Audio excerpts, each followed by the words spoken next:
దేవుడు నీ ప్రార్థనలు ఆలకించట్లేదు, ఆయన నీకు తోడుగా ఉంటే, ఆయన నీకు సహాయకుడిగా ఉంటే నీ జీవితంలో ఇలాంటి పర్యవసానాలు ఎందుకు ఎదురయ్యాయి? ఇలాంటి స్థితిగతులు గుండా నువ్వు ఎందుకు వెళ్ళాల్సి వచ్చింది? ఇటువంటి స్థితి నీకు రాకుండానే ఉండాల్సింది కదా. అందువలన నువ్వు పాపివి, ప్రభువు నీకు తోడుగా లేడేమో, నీ ప్రార్థనలు ఆలకించట్లేదేమో, ఒకవేళ ఆలకిస్తే నీకు జవాబు రావాలి కదా అనేటువంటి అనేక ప్రశ్నలతో నిన్ను శోధిస్తూ ఉంటుంది.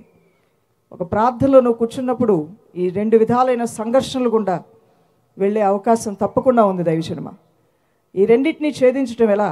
ఇటు నీ మనస్సుని, అటు దుష్టుడైన సాతాను యొక్క తలంపుల్ని జయించడం అనేది ఎలా? మొదటిగా నీ జీవితంలో గత కాలము కన్నా, గతించిపోయినటువంటి కార్యాల కన్నా గొప్ప కార్యాలు చూడాలని ఆశ నువ్వు కలిగి ఉన్నట్లయితే పూర్ణ హృదయంతో నువ్వు నమ్మాలి, నువ్వు సేవించుచున్న దేవుడు మంచి దేవుడు. అనండి, నేను సేవించుచున్న దేవుడు God is good all the time. ఎల్లప్పుడూ, అన్ని వేళల, అన్ని కాలాల్లో, అన్ని సమయాల్లో దేవుడు ఎంతో మంచివాడు. ఆయన మేలు చేసే దేవుడు. ఆయన శరణు వచ్చిన వారందరికీ కూడా ఆయన మేలు చేసే దేవుడు. ఆయన్ను ఆశ్రయించిన వారందరినీ కూడా వర్ధిలింపజేసే దేవాతి దేవుడు.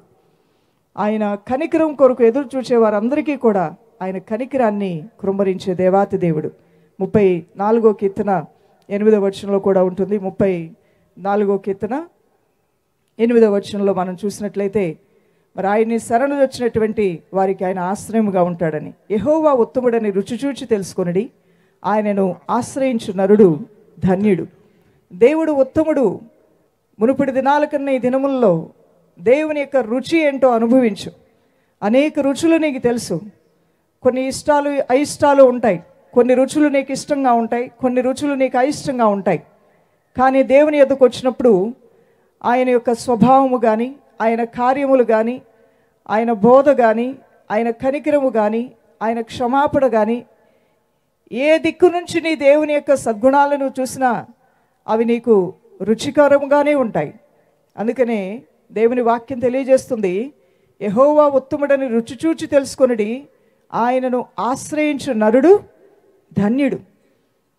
ఈ రోజున నీ దేవాతి దేవుని నువ్వు ఆశ్రయించి హృదయంలో ఆయన మాటల మీద నువ్వు నమ్మిక ఉంచావు కాబట్టి నువ్వు ధన్యుడివి, నువ్వు ధన్యురాలివి. ఆయన ఆశ్రయించి ఆయన మాటలను నమ్ముట వలన ఆయన మహత్యమును, ఆయన మహిమని నువ్వు చూడగలుగుతావు. మరి యోహాను సువార్త 10వ అధ్యాయము 10వ వచనంలో కూడా మనం గమనించినట్లయితే ఈ దేవాతి దేవుడు సమృద్ధి అయినటువంటి జీవమును నీకు అనుగ్రహించువాడని, ఇర్మియా గ్రంథం 29వ అధ్యాయము 11వ వచనంలో మనం చూసినట్లయితే ఎటువంటి నష్టమును నీ జీవితంలో ఉన్నది తొలగించి నీకు మేలు చేసే గొప్ప దేవుడని, మరి కీర్తన 23వ కీర్తన మనం చూసినట్లయితే ఆయన మహా గొప్ప మంచి కాపరిగా కృపాక్షేమములతో నిన్ను దర్శించి నిన్ను దీవిస్తాడని, గాఢాంధకారపు లోయల్లో నువ్వు సంచరించినా, ఏ అపాయముని యొద్దకు వచ్చినా అపాయములన్నిటి నుంచి కూడా ఆయన తన బలమైన హస్తంతో నిన్ను లేవనెత్తి తన దుడ్డుకరతో, తన దండముతో నిన్ను ఆదరిస్తాడని కూడా ఈ వాక్యాలు తెలియజేస్తూ ఉన్నాయి.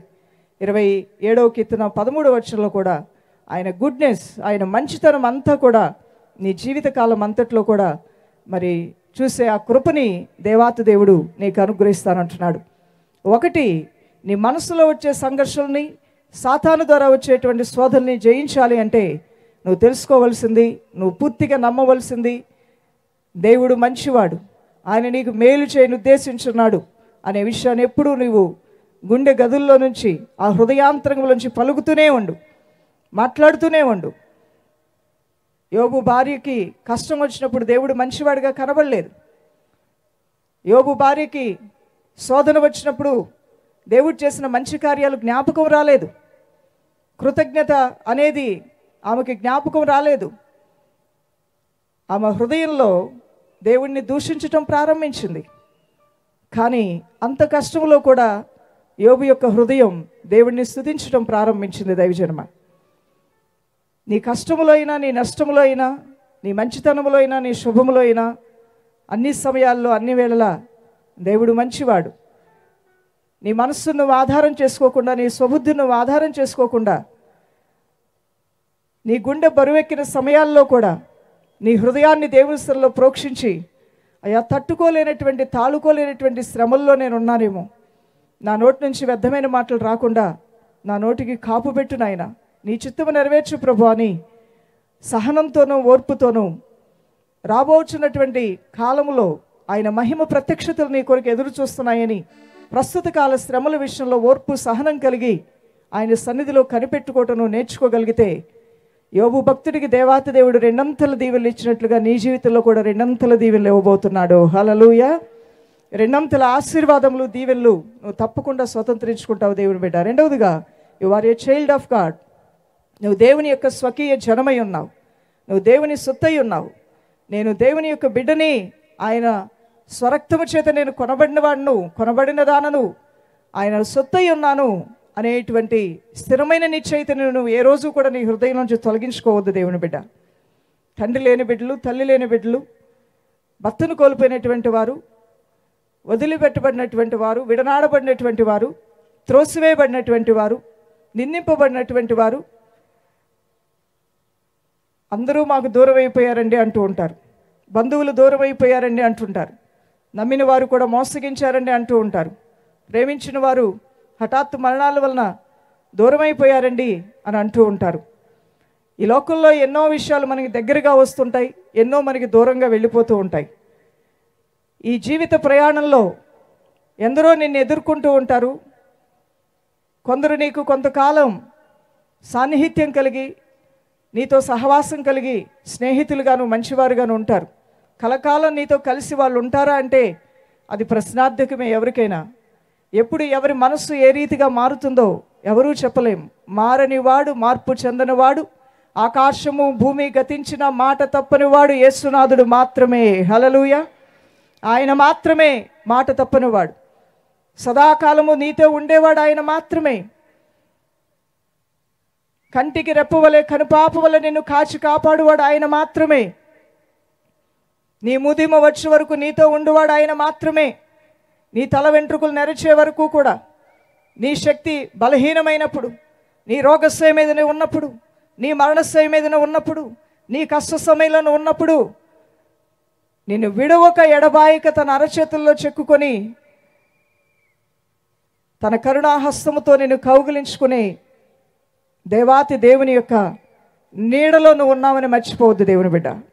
ఏ దినమైతే క్రీస్తుని రక్షకుడుగా నువ్వు అంగీకరించావో, ఏ దినమైతే ఆయన నామములో నువ్వు బాప్టిజం తీసుకొని ఆయన బిడ్డగా ముద్రించబడ్డావో, ఆ దినము నుండి కూడా దేవుని యొక్క సన్నిధి నిన్ను వెంబడిస్తూనే ఉంది. ఆయన నీకు కాపుదలుగా ఉంటూనే ఉన్నాడు. దేవుని యొద్ద నుంచి నిన్ను వేరుపరచగలిగిన శక్తి ఈ లోకంలో ఏదీ లేదు. ఇక్కడ కూడి ఉన్న ప్రతి ఒక్కరూ కూడా ఒక దృఢ నిశ్చయిత కలిగి ఉండాలి. I'm a child of God అనండి ఒకసారి. నేను దేవుని బిడ్డనై ఉన్నాను గొప్ప స్వరంతో అనాలి. అవును, దేవుని బిడ్డలైన మీ జీవితాల్లో ఆయనలో ఉన్నటువంటి సకల మేలులు, సకల సౌఖ్యములు, సకల ఆశీర్వాదములు స్వతంత్రించుకునే హక్కుదారులు కూడా మీరై ఉన్నారు. దేవుని బిడ్డలని మాత్రమే మిమ్మల్ని ఆ మాట చెప్పి మురిపించట్లేదు, కానీ ఆయన సొత్తు మీరై ఉండగా ఆయనవన్నీ మీవై ఉన్నాయి. ఆయన దక్షిణ హస్తంలో ఉన్న సుఖ సౌఖ్యాలన్నీ మీవై ఉన్నాయి. ఆయన ఏర్పాటు చేసిన పరలోక రాజ్యం మీదై ఉన్నది. ఈ జీవగ్రంథంలో రాయబడిన ప్రతి వాగ్దానము మీదై ఉన్నది. ప్రతి శోధనని జయించగలరు. మీలో ఉన్నవాడు లోకంలో ఉన్నవాడి కన్నా బలవంతుడు అనే ఆ వాగ్దానాలన్నీ మీవే అయి ఉన్నాయి. అందువలన బహుధైర్యము కలిగి జీవించాలి. ప్రభువుని నమ్మినటువంటి వారు సింహం వలె ధైర్యంగా బ్రతుకుతారు. ఆ ధైర్యం నీలో ఉందా? ఆ ధైర్యాన్ని నువ్వు కోల్పోయావా? అధైర్యం అనేది నిన్ను ఏలుబడి చేస్తుందా? భయం అనేది నిన్ను ఏలుబడి చేస్తుందా? చింత దిగులు అనేది నిన్ను ఏలుబడి చేస్తుందా? కలవరాలనేవి నిద్ర పట్టకుండా నిన్ను పట్టి పీడిస్తున్నాయా? అటువంటి వారికి గొప్ప విడుదల దేవాతి దేవుడు ఇవ్వబోతూ ఉన్నాడు. ఈ విషయం నుంచి పూర్తి విడుదల నువ్వు పొందుకోబోతున్నావు. నిన్ను స్వతంత్రురాలుగా, స్వతంత్రుడుగా సర్వశక్తి గల దేవాతి దేవుడు చేయబోతున్నాడు. 1 కొరింథీయులకు రాసిన పత్రిక 6వ అధ్యాయము 19వ వచనంలోను, గలతీయులకు రాసిన పత్రిక 4వ అధ్యాయము 7వ వచనంలోను, 1 యోహాను రాసిన పత్రిక 5వ అధ్యాయము 4వ వచనంలో కూడా నువ్వు దేవుని బిడ్డవి అని మరి శ్రేష్టమైన వాక్కుల ద్వారా నువ్వు తెలుసుకోగలుగుతున్నావు. మూడవదిగా, దృఢముగా నువ్వు నమ్ము, అద్భుత కార్యములు నా దేవుడు నా కొరకు చేయనై ఉన్నాడు. హల్లెలూయా.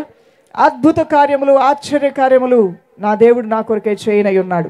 98వ కీర్తన 1వ వచనంలోను, రోమీయులకు రాసిన పత్రిక 8వ అధ్యాయము 18వ వచనంలోను, మరి యెషయా గ్రంథం 43వ అధ్యాయము 19వ వచనంలోను, ఎఫెసీయులకు రాసిన పత్రిక 4వ అధ్యాయము 22వ వచనం నుండి 24వ వచనంలోను, ద్వితీయోపదేశకాండము 7వ అధ్యాయము 13వ వచనంలో కూడా దేవుడు తన హస్తకార్యాలతో నేను దీవిస్తానంటున్నాడు.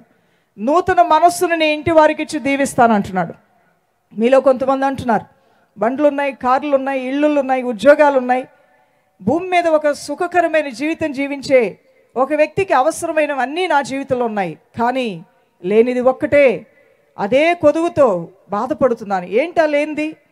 మంచి మనసు లేదేమో ఇంట్లో ఉన్నవారికి, మంచి హృదయం లేదేమో, ప్రేమించే హృదయం లేదేమో, అర్థం చేసుకునే హృదయం లేదేమో, సరి చేసుకునే హృదయం లేదేమో, దిద్దుబాటు చేసుకునే హృదయం లేదేమో, అలవాట్లు, చెడ్డ అలవాట్లు, దురలవాట్లు మార్చుకోమని చెప్పినా మార్చుకునే హృదయం లేదేమో,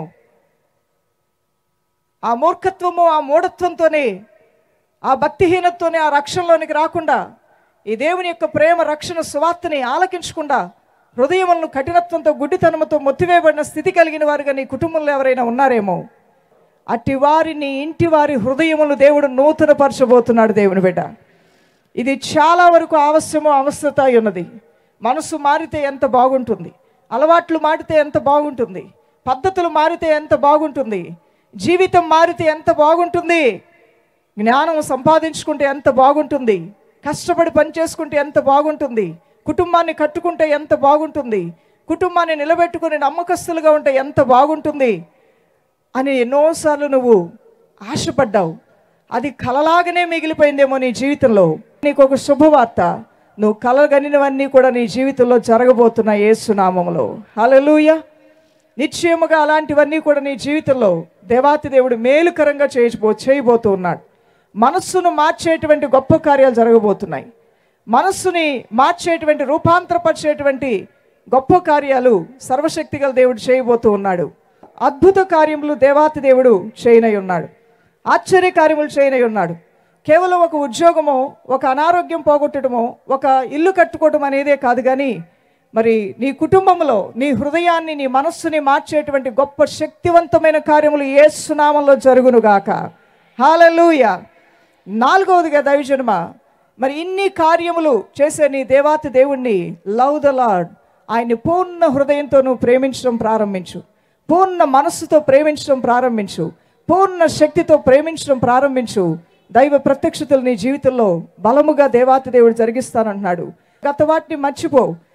జరిగిపోయినటువంటి గత కాలపు విషయాల్లో ఉన్నటువంటి నష్టాలు మరలా తిరిగి ప్రారంభమవుతాయేమో.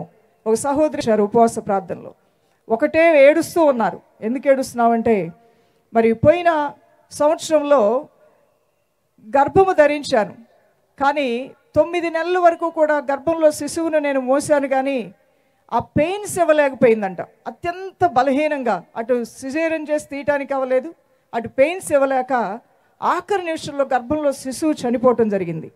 అయితే ఉపవాస ప్రార్థనలో ఆ సహోదరి ఫస్ట్ టైం వచ్చారు. అమ్మా, పోయిన సంవత్సరం ఇది చెప్తూ ఉండగానే కళ్ళంట నీళ్లు కారుతూ ఉన్నాయి. ఏంటమ్మా చెప్పండి అంటే, నేను గర్భంతో ఉన్నానమ్మా. మంచిదే కదా, ప్రార్థన చేస్తాను, కానీ పోయిన సంవత్సరం సంగతి చెప్పాలనుకుంటున్నాను. చెప్పండి. పోయిన సంవత్సరంలో 9 మాసములు గర్భంలో శిశువును మోసాను, కానీ బలహీనురాల్ని నేను.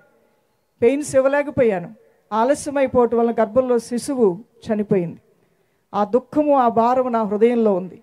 ఈ సంవత్సరం అది నీడవలే నన్ను వెంటాడుతూ ఉంది. అలానే జరుగుతుందేమో ఇప్పుడు కూడా, అలానే అవుతుందేమో ఇప్పుడు కూడా అనేటువంటి వేదన నా హృదయంలో ఉందమ్మా అని ఆ సహోదరి చెప్తూ ఉంటే, నేను చెప్పిన మాట ఇక్కడ చూడండి. యెషయా గ్రంథం 43వ అధ్యాయము 18-19 వచనాల్లో సర్వశక్తి గల దేవుడు అదే అంటున్నాడు. గతించిన విషయాలను గురించి జ్ఞాపకం చేసుకోవద్దు దేవుని ప్రజలారా. మునుపటి వాటిని జ్ఞాపకము చేసుకొనకుడి, పూర్వకాలపు సంగతులను తలంచుకొనకుడి. మునుపటి వాటిని అంటే మునుపు విషయాలు మంచివైతే జ్ఞాపకం చేసుకుందాం, మేలైనవైతే జ్ఞాపకం చేసుకుందాం, ఆశీర్వాదకరమైనవైతే జ్ఞాపకం చేసుకుందాం. కానీ అవి బాధపరిచినవి, అవి నష్టపరిచినవి, అవి వేదన పుట్టించినవైతే నీ దేవుడు, నీవు సేవించుచున్న నీ పరలోకపు తండ్రి ఈ వాక్కు ద్వారా నీతో మాట్లాడుతుంది ఏంటంటే, మునుపటి వాటిని జ్ఞాపకము చేసుకొనకుడి, పూర్వకాలపు సంగతులను తలంచుకొనకుడి. మరి ఏం చేయాలి? 19వ వచనం. ఇదిగో నేను ఒక నూతన క్రియ చేయుచున్నాను, ఇదిగో నేను ఒక నూతన క్రియ చేయుచున్నాను, ఇప్పుడే అది మొలచును, ఇప్పుడే అది మొలచును. మీరు దానిని ఆలోచింపరా? ఒక్కసారి అందాం. ఇదిగో నేను ఒక నూతన క్రియ చేయుచున్నాను, ఇదిగో నేను ఒక ఇప్పుడే అది మొలచును. ఒకసారి మాతో చెప్పాలి. యేసయ్య ఏం చేయబోతున్నాడంట? ఇదిగో నేను ఒక నూతన క్రియ చేయుచున్నాను, ఇప్పుడే అది మొలచును. ఎప్పుడు జరుగుద్ది ఆ నూతన క్రియ, ఆ నూతన కార్యం? ఇప్పుడే అనాలి అందరూ కూడా. ఆ నూతన కార్యం ఎప్పుడు జరగబోతుందమ్మా? ఇప్పుడే. గతించిపోయినటువంటి బాధాకరమైన వాటిని, దుఃఖకరమైన వాటిని, వేదనకరమైన వాటిని, నిన్ను శోధించిన వాటిని, నిన్ను బాధ పెట్టిన వాటిని, నీ మనస్సుని మనశ్శాంతి లేకుండా చేసిన వాటిని జ్ఞాపకం చేసుకోవద్దు. ఇదిగో నేను ఒక నూతన క్రియ చేయుచున్నాను, అది ఇప్పుడే ప్రారంభిస్తాను. ఎంతమంది నమ్ముచున్నారు ఒక నూతన క్రియ ప్రారంభమవుతుందని?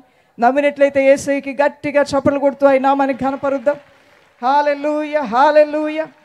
ఇదిగో నేను ఒక నూతన క్రియ చేయుచున్నాను, అది ఇప్పుడే ప్రారంభమవుతుంది. మీరు గ్రహించరా? చదువుదాం. మీరు ఆలోచింపరా? నేను అరణ్యములో త్రోవ కలుగజేయుచున్నాను, మీరు ఆలోచింపరా? నేను అరణ్యములో త్రోవ కలుగు చేయుచున్నాను, ఎడారిలో నదులు పారజేయుచున్నాను, ఎడారిలో నదులు పారజేయుచున్నాను. హల్లెలూయా, హల్లెలూయా. అరణ్యములో త్రోవ కలుగు చేయుచున్నాను.